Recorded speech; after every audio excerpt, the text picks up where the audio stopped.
foi essa experiência, cara?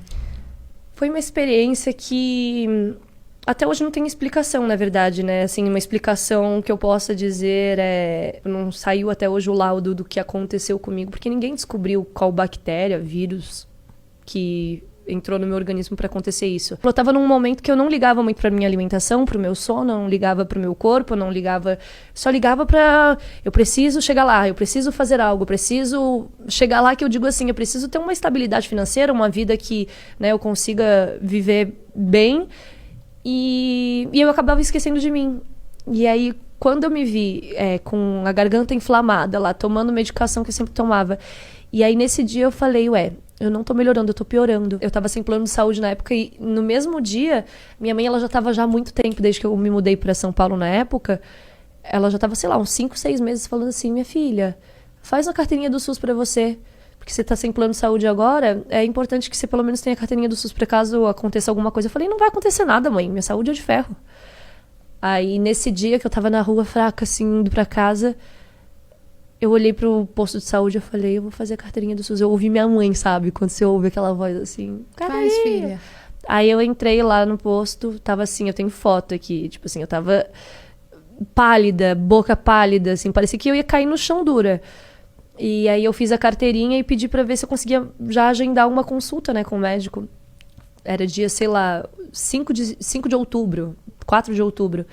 Aí falei, moça, tem um horário aí pra eu poder ser consultada e tudo mais, não tô me sentindo bem.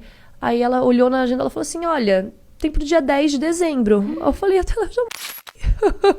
não dá, tem que ser agora. Aí eu falei, não tem o que fazer, então vou pra casa. Aí fui pra casa, aí não, sem me alimentar direito, porque eu não conseguia ficar em pé pra cozinhar alguma coisa.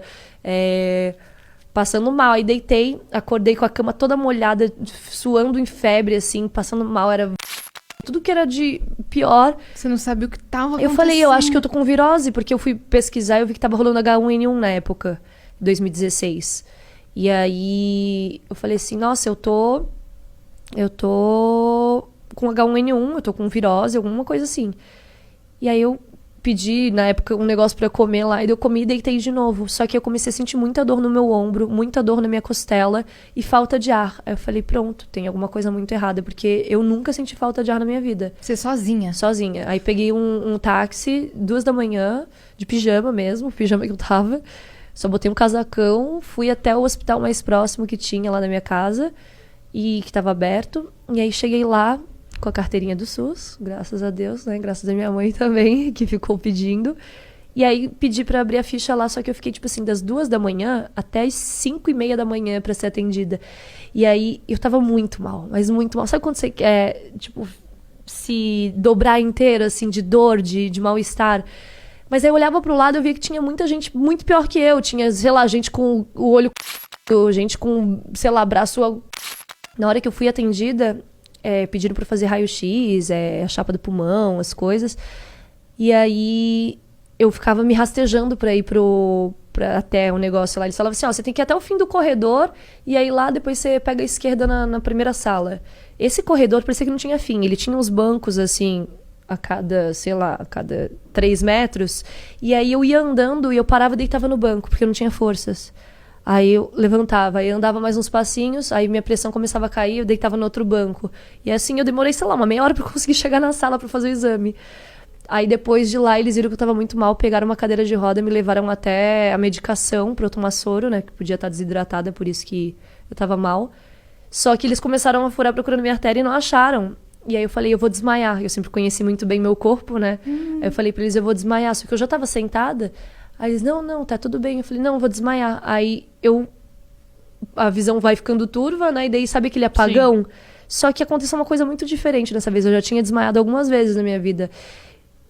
Desmaiei, veio o apagão, de repente veio um clarão.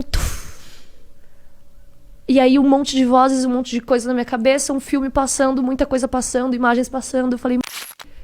Pronto. É mesmo que você vê tudo isso? Eu vi. A minha experiência foi essa. Eu vi muita coisa acontecendo, tipo, eu não conseguia acompanhar o raciocínio, era muita coisa, muita informação, muitas vozes, muito agito, assim, e uma luz muito forte, muito branca.